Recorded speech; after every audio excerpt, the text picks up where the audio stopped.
Oh, yeah. Have you ever had a high performer on your team that just drove you up the damn wall? Like they could make stuff happen, right? Like they could execute, they would deliver, they would get things done. But son of a gun, man, working with them just sucked.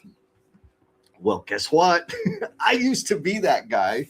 And what I want to talk through today is like how, like two things, specific things on how to deal with or manage that type of personality. And if you need to give it a label, I think of them as like highly technically skilled or technical expertise, not meaning that they're super IT digital people, but just that they're very skilled in a specific thing, and they're probably at the top of the pack in terms of performance.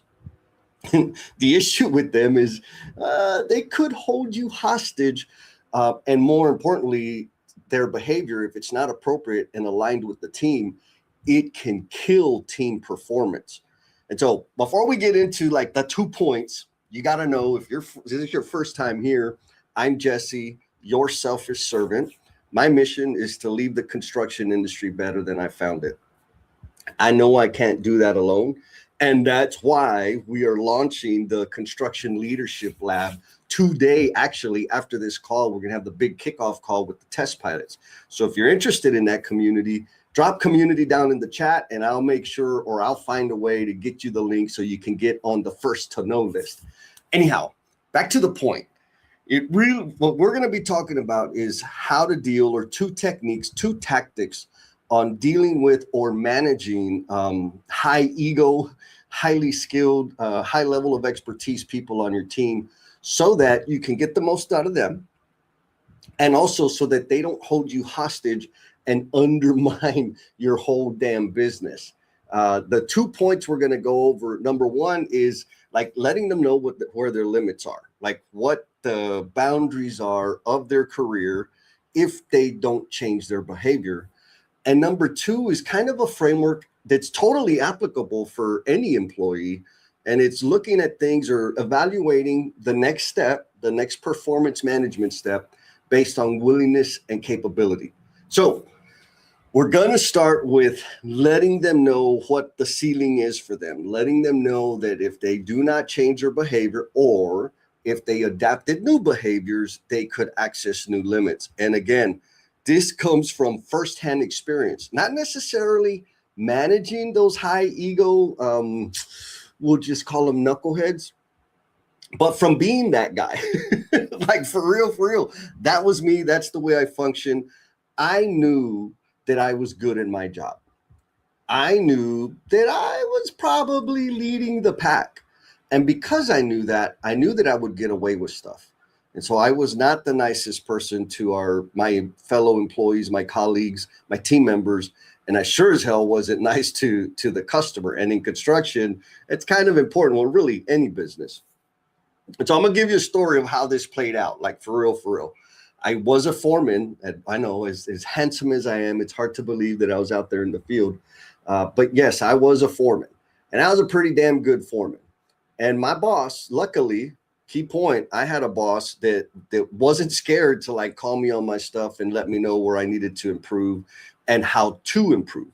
And so he pulled me aside and he was like, "Hey, Jess, you do great on budgets. Like, you're making money on your projects. You're doing great on schedule. We're finishing on time." And I'm like, "Well, yeah, I'm a foreman. Like, that's what I'm supposed to do." He says, "But people quit on you and our clients hate you." And I was like, "Yeah, well, you need to hire better people and you need to find better clients," which, that's not really realistic or reasonable. And the issue was my behavior. I did not follow all the policies. I deviated from whatever was supposed to be. I was very rude. I was very abrasive. I was single-mindedly focused on my personal success, which, man, I didn't give a damn about anybody else's issues except for me. And it created we'll just call it an unsustainable situation. And it drove my managers crazy. Like, it really, really pissed them off. Now, the conversation, and I want to add, like, this is at risk of sounding like letting y'all know how egotistical I can be. I knew, I'm like, fire me. I know nobody can take my job. I know that if whoever you're going to backfill in my position is going to underperform because I had it going on. And so I had a level of expertise and understanding of doing the work and how to execute the work and plan the work and tie it to budgets and all the technical part. I didn't have the human part, right? Like the interest in people, the relationship stuff. And so I leveraged that and I used it in a way against the company to get away, to have my way and do whatever the hell I wanted whenever I wanted to do it. So my boss pulls me over and he says, Jess, here's the deal. You are successful operating the way that you operate. But if you refuse to change your behavior, you are going to stay at the level that you're at. Which at the time I was fine. Like, okay, whatever. I'm great. Like I didn't want a raise. I didn't want a promotion. I just want to kick butt in the role that I'm at. Believe it or not, people, there are folks out there that aren't like super, super hungry to run up the corporate ladder. They're just fine doing the damn job that they have. And I was that guy at that time. And then here's the trick. He said, fine, I understand, but I want to show you who is on the list to get promoted to superintendent. And they were my colleagues, right? They were people that I worked with. And I said, I am like, if they're a superintendent, I'm a foreman, I have to report to them. Technically, they're my boss. And I knew they were dummies, or maybe a better way to say it. I knew that I was more skilled at them at the job or than them, right? And so I'm like, I'm not going to work for them goofballs. Like they're weak. And he says, okay, so here's the choice you have. And this was the critical point. You can either change the way, add some tools to your toolbox in the way you're leading, in the way you're doing your job, or I don't want to hear you complain because you're not going to get on the list if you don't change your behavior, the way you function, the way you treat people. And that was the motivation for me. And so let's peel away all the little stories about the way I used to behave and the way I used to treat people. For me, again, highly skilled, pretty damn arrogant, treated people like garbage, didn't follow the rules because I knew I could get away with it. The money was not my motivation. A promotion was not my motivation. My motivation was that I was going to have to be reporting to ding-dongs, to scrubs, right? Like people that I didn't have a lot of respect for. And so I said, okay, like if I don't want that, what do I need to do? And so, I'm sure I've talked about this before. You may have heard it 10 times by now, but that was one of the pivotal moments in my career. But the management skill, the management tactic was I was a highly skilled, highly competent individual in a particular role. These people exist in every organization. Some of them are really cool, right? Like they're helpful and they're good for team morale and all of those like nice things. Some of them are not. Some of them are like me, super, super arrogant, super sure of themselves, and didn't really care about anybody else or long-term picture for the organization. All I cared about was me and my check. And so what my boss did, and the tactic is be clear with them about what the ceiling is, right? Like, let them know if this is as far as you're going to go. Sure, I know some of you are like, yeah, man, I just want to get rid of them. I'm going to talk about that. That's tactic number 2. Tactic number 1 is being ultra clear about what the limits are in terms of their influence, their career growth, their earning potential. If they don't change their behavior, if they don't add some tools to their toolbox, and then like for me, a little extra layer, let them know like, okay, don't be complaining about these people getting promoted because right now they're your peers and they're on the list, they're on the succession plan. So don't be pissing and moaning when you have to report to them because right now you're actively making a choice not to be on that list. And so that was the thing for me. I was like, oh, okay, fine. What do I need to do? And luckily I worked for a super awesome organization and I got all kinds of training, people skills, communication, all these things that really helped me change my game and set the stage or set the direction for how I function and operate now. Again, main point, you got a high performer that's holding you hostage, that's undermining morale because they refuse to play by the rules or be like a good team player.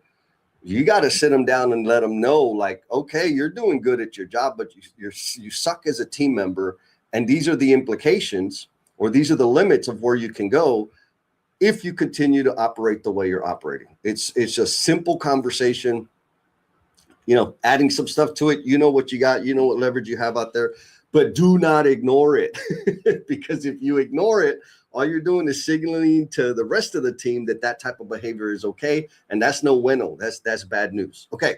So that takes us to tactic number 2, which is, and I don't know where I stole this from, but I stole it from somewhere. I read it somewhere, is when we're dealing with performance management, right? Managing people's performance. If you're a manager, supervisor, boss, whatever the right word is, team leader, you have to have conversations with people when they're not meeting expectations or when they're unable to perform the necessary skills to execute the job. It's not fun, but it's part of the damn job. It's like the core function of the job. And so when we're evaluating that type of thing, and I'm pretty damn sure the little story I gave you and where my boss was like, bro, like you got it here, but if you want to get here, you're going to have to change.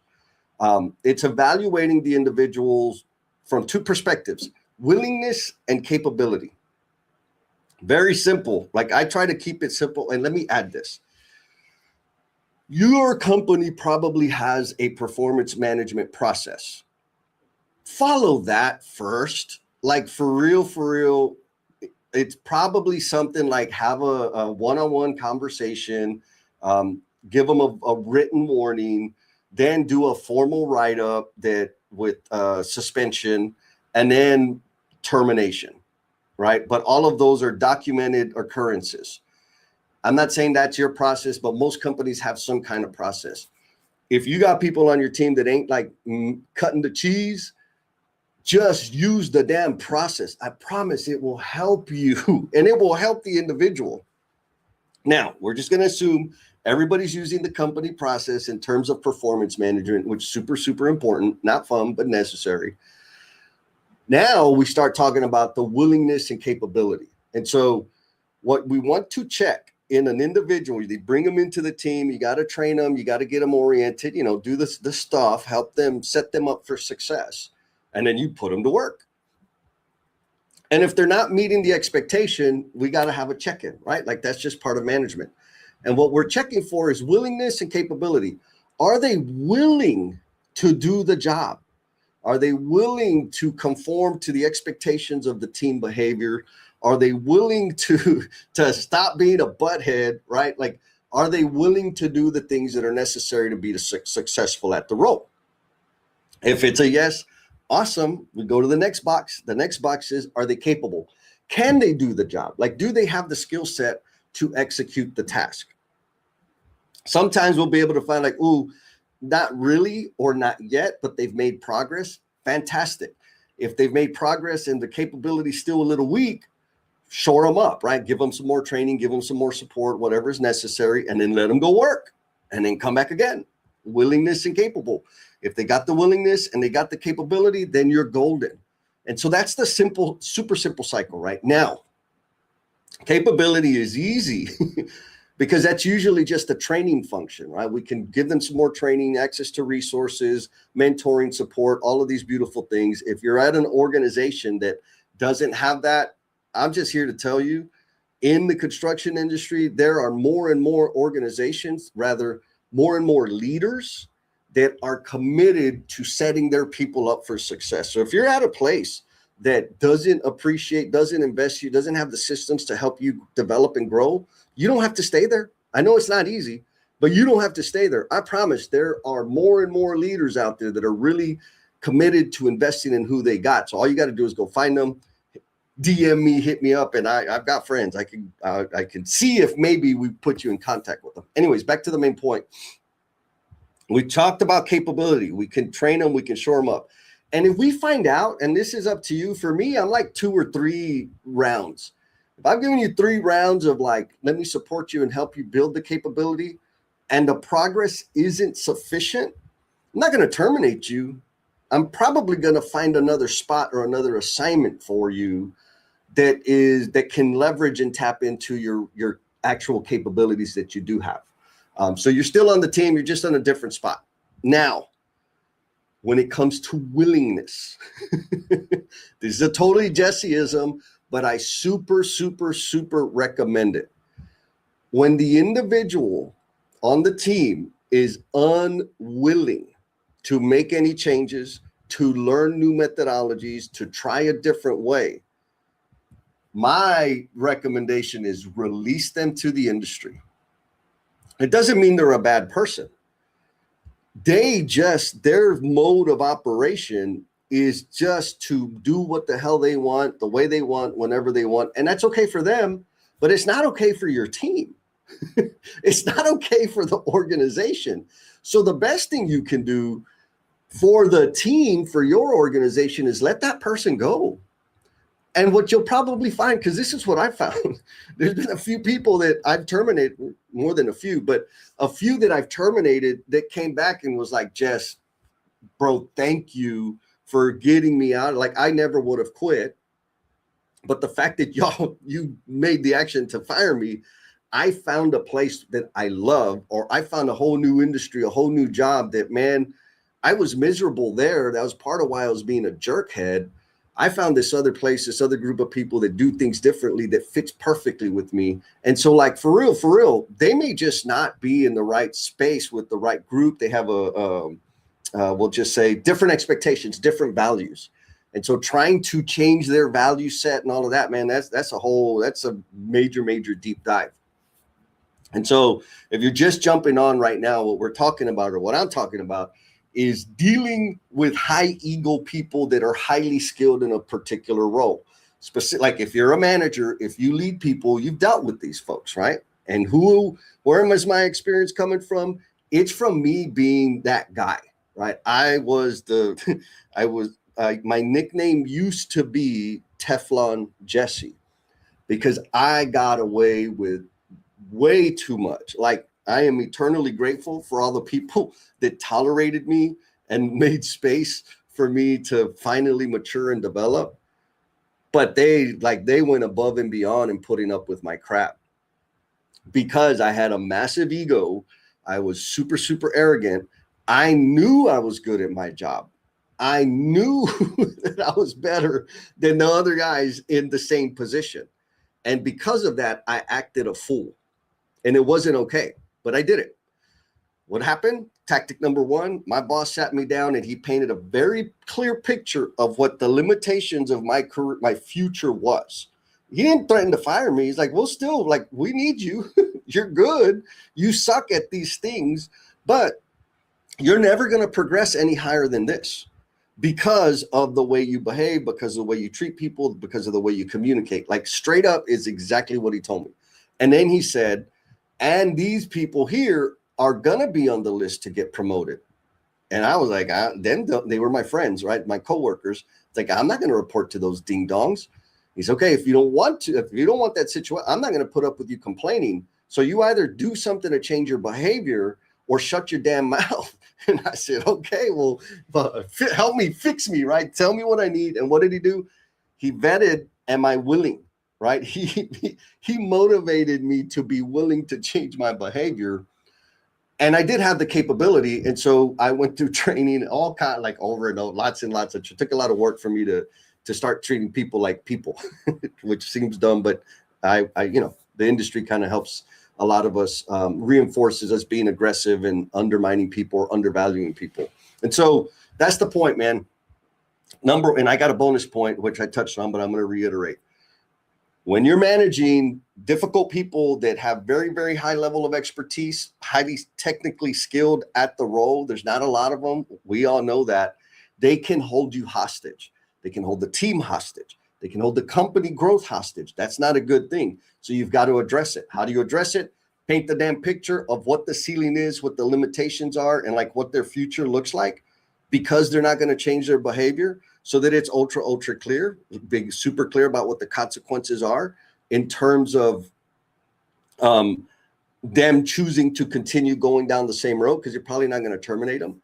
Now, if you are going down that path, gauge their willingness and their capability, right? Are they willing to make the change? If they are, that's all I need is somebody that's willing to try new things, to learn new skills, to operate differently, willing. We can work on the capability. We got training, we got resources, we got support that we can offer them to like nurture that willingness to get them to the level that we need them to be. All right. And so do not let them take you hostage. And another thing I want to add is the whole idea here is not just necessarily of like complaining about freaking people like Jesse, but like, how do you activate your people? Meaning your internal people, your employees, they're your number one customer. They are the ones that interact with everybody else. They are the representatives of your organization, of your team, etc. And so how do you activate them? Last live stream, the previous one we had, we were talking about activating the doers, right? The people that are pretty new or just come in and work 7 to 3:30. We introduce them to their autonomy. We introduce them, we engage their critical thinking so that they're aware of they have more stroke within their circle of influence, and they can start growing that. The second bucket is the technical, we'll say the technical terrorists, because we like to hold the organization hostage with our behavior. And what actually happened, like, again, right now, the life I'm living is proof that it worked. That my boss activated me back then by sitting me down, painting the picture of what my limitations were, painting the picture of what it is I needed to do so that I can expand beyond where I was at the time and what the consequences were. That activated me, and then engaged based on willingness and capability. We built the capability, and the rest is history. So I appreciate y'all being here on the live. If you're watching the replay, leave a comment. And just in case you didn't know, I am currently working to build a group, a community of people that are committed to leave the construction industry better than we found it. The name of that group is the Construction Leadership Lab, where we're doing all kinds of stuff about leadership and running people, managing people, and driving change. So if you're interested on being on the first to know list of the Construction Leadership Lab, drop community in the chat. I'll find a way to get you the link so that you can get on the list. Because right now we're in the test phase, but August 29th, we're going to open up the doors for general registration after we smooth out a bunch of the rough spots. So appreciate you. Be kind to yourself. Be cool. And we'll talk at you next time.